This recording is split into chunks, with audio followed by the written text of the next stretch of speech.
Kalisus Maramba, danger de ce bota BTV 3. Chaîne sur YouTube. BTV 3. Bana poto, bana partout, bana monde entier. Balobi site sa munene. BTV 3. Babi, landa mambo bien na kata BTV 3, on se retrouver.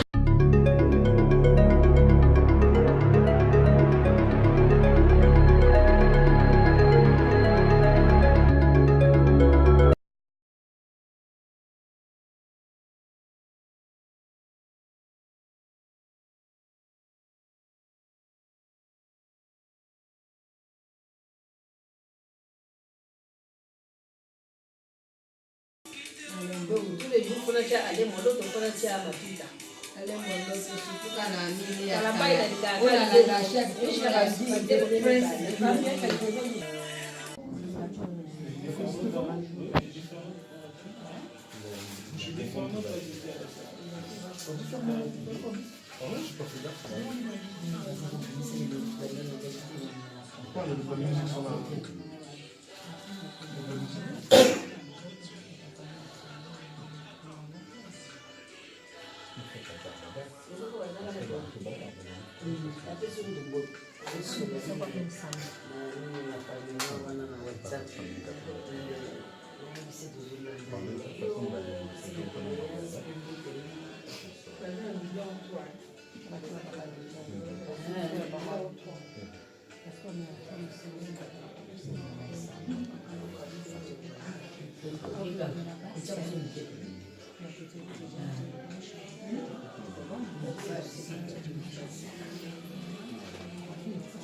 toutes choses seraient liées au salaire on a excès et on a des ça. Ah, vous le balancer cigarette et ma pour dire à plus pour les gens qui sont malades cigarette, on a besoin d'aller laisser plus en plus de sincère. Là je vois les activités. Nalia on me dit soit la thèse là puis là Nalia va plus la boca au boca la blonde mais la baille là elle se fait on met l'autre. La famille. On a la mélaniose, whisky, vin, la mélaniose. Sanglier.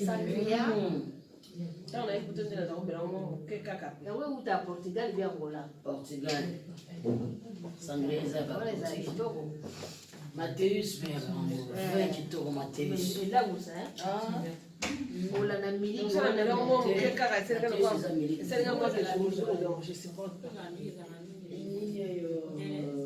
Beleza, miliki soko melia ngola ni miliki wana mama miliki ngona ko mama kila miliki beleza baby la et comme il est penza wala ndio la bile Ricardo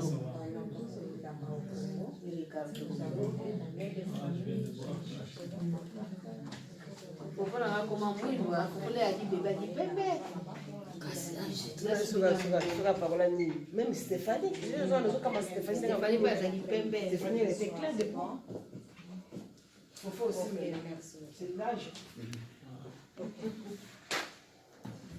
Voilà, en avance tu connais pas cette dame c'est après elle c'est Noël après la dernière moi c'est la grande après moi c'est mais la zèbre kama utabena ni mavule ya Noël non Moi, c'est la grande sœur de Noël.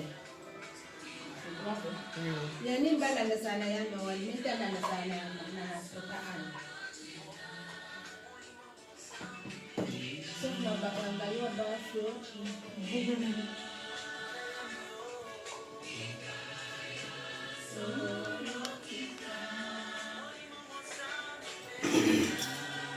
Siti mbebe gazini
Amine, ouvre un peu la porte. Ouvre la porte là.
T'as aimé, c'est bon. Hein? Tu parlais des goûts, c'est bon. Ouais. 5 sur 10. La moyenne, quoi. 5 sur 10, même pas 7. Non. Parce que toi, tu peux faire quoi, des viands? L'eau et viande, on la boit partout. En Afrique, les Blancs sont là-bas, ils consomment. Moi, j'aime pas.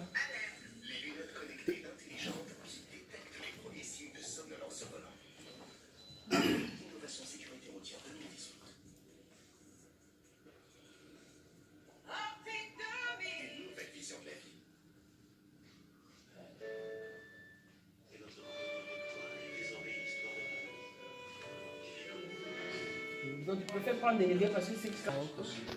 Pour tes arômes. Pardon? Beauté ça, il va y aller. Bote na bao na bandende.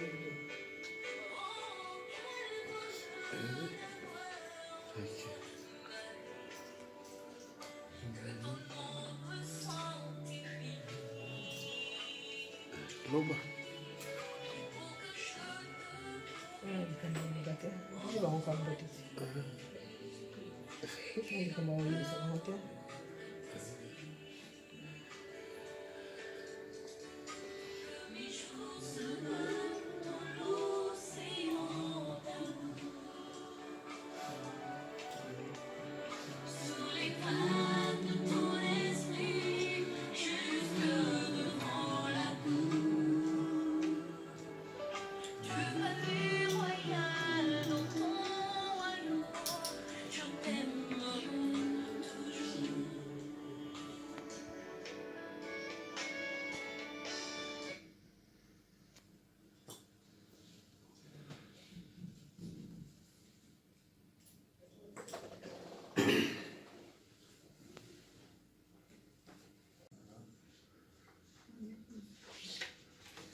Moi, j'ai vu la dernière fois quand je suis venu ici.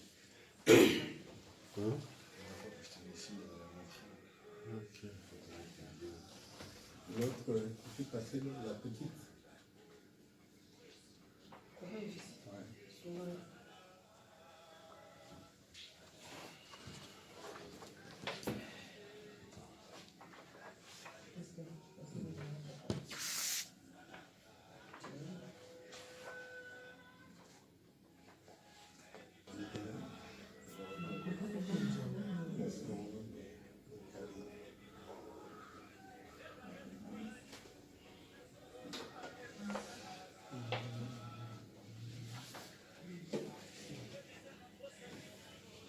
Donc, c'était mon petit frère. Au niveau de la lignée, nous étions 5, dont 2 garçons et 3 filles. Et moi, je suis en 3e position. Avant moi, j'ai 2 sœurs aînées, donc, qui sont à Brazzaville, et puis c'est moi. Après moi, donc c'était mon petit frère, et puis la dernière, c'est Adolphine. Nous étions 5. Bon, au niveau profession, il était enseignant comme moi. Ceux qui connaissent Brazzaville, il enseignait d'abord à Boko. Ensuite, il est venu à Kinkala, à la préfecture. Et puis, il est venu à Brazzaville. À Brazzaville, il enseignait à l'école des cadets. L'école des cadets, c'est là où les militaires envoient leurs enfants. Il n'y a que des enfants des militaires qui vont là-bas.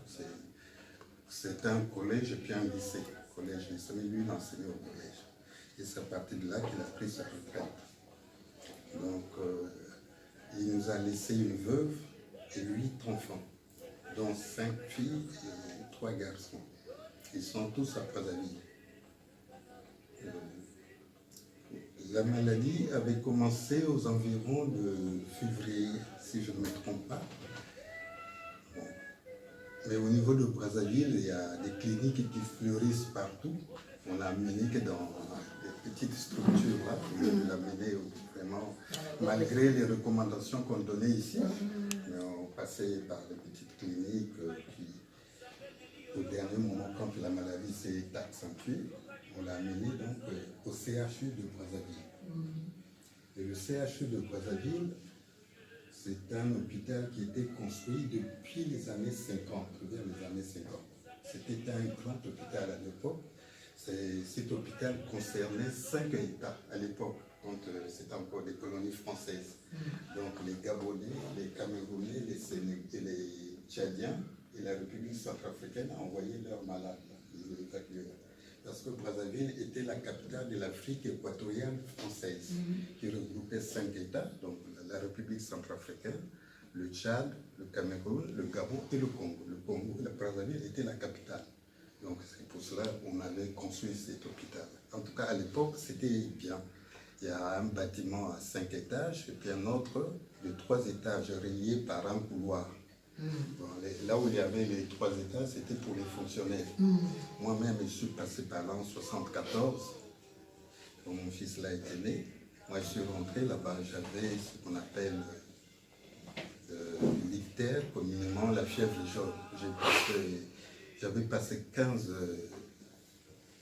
jours là-bas. En tout cas, j'étais bien traité à l'époque, les soins étaient très bien. Mais maintenant, comme nous avons récupéré, donc cet hôpital-là est resté uniquement pour le Congo. Maintenant, pour l'entretenir, ça devient un problème. Avant, il était entretenu par 5 pays. Bon. Donc, lorsqu'on l'a mené là-bas, c'était un vendredi. Donc, ils arrivent avec le malade un vendredi, c'est le week-end. Il n'y avait pas de médecin. Donc dimanche, une de mes nièces est passée lui rendre visite. Il n'y avait que des infirmiers. Les infirmiers ne peuvent rien faire sans médecin. Donc les médecins sont arrivés le lundi. On lui a prescrit des examens et c'est qui est plus rien encore. Vous rentrez dans un grand hôpital, mais les examens, on vous les envoie passer en banlieue, par exemple, dans des cliniques. Donc on amène encore mon petit là-bas pour faire des examens. On est revenu à l'hôpital mardi, ils sont allés chercher les résultats. D'autres ne les ont même pas pris parce qu'ils n'ont pas eu le temps. Je crois que ça devait faire peut-être 3 jours ou 4 jours après. Et mon frère est décédé mercredi vers 16 heures. Donc c'est vraiment une situation très difficile, très très difficile. Qu'est-ce que vous voulez? En Afrique aussi, quand il y a des situations pareilles, on raconte beaucoup de choses par-ci, par-là. Et moi, donc, j'ai réuni ma petite famille ici, notamment mes soeurs que vous voyez là, et puis mes enfants, pour vous faire part de cette situation. Après, on va se retrouver pour... parce que là, les obsèques n'ont pas encore été réalisés. Donc, les préparatifs se font en ce moment. En ce moment, ils sont en veillée là-bas aussi, ils sont à la veillée. Et à partir de la semaine prochaine, peut-être on fera la levée du corps. Et puis, on va l'emmener au village pour l'enterrer. Voilà la situation que nous avons. notre appelé Daniel Ngoma. Ça, c'est juste vraiment pour vous informer. Et après les obsèques, on fera une autre veillée où on va vous faire le compte rendu aussi de ce qui se passera au niveau du village. Conseiller, le seul qui peut vous apporter la consolation, en dehors de Dieu, c'est pas possible. J'ai toutes les vidéos à la maison, même ma soeur est là. Quand elle était encore là-bas, lorsqu'il y avait des cérémonies, c'est lui qui a présidé, suivi par mon autre petit frère Noël. En ce moment, c'est...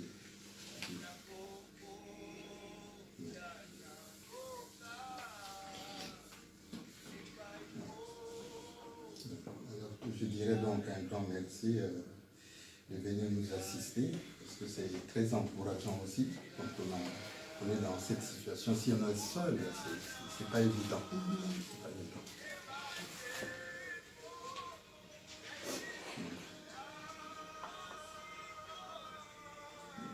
Ouais, vas-y. Comme vous êtes à la veillée, nous aussi, au niveau de Paris, nous avons organisé une veillée. J'ai toutes mes soeurs qui sont là, mes enfants, et puis quelques amis qui sont venus nous assister. Donc, ce que je dirais, c'est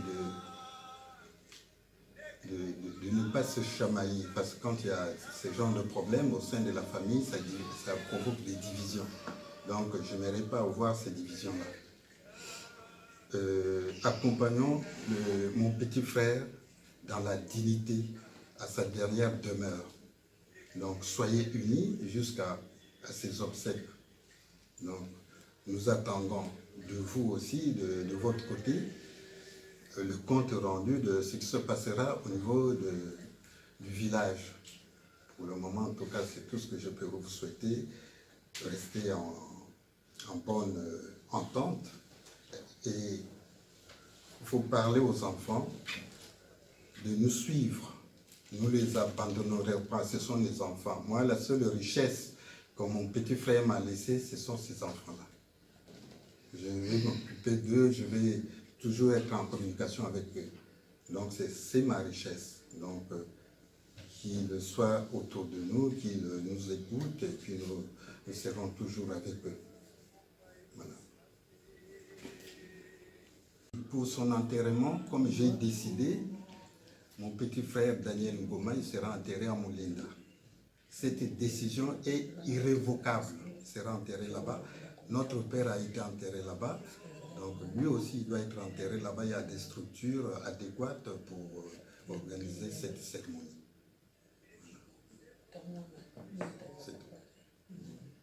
Yassika, les sous maramba danger, les sous botami, BTV3.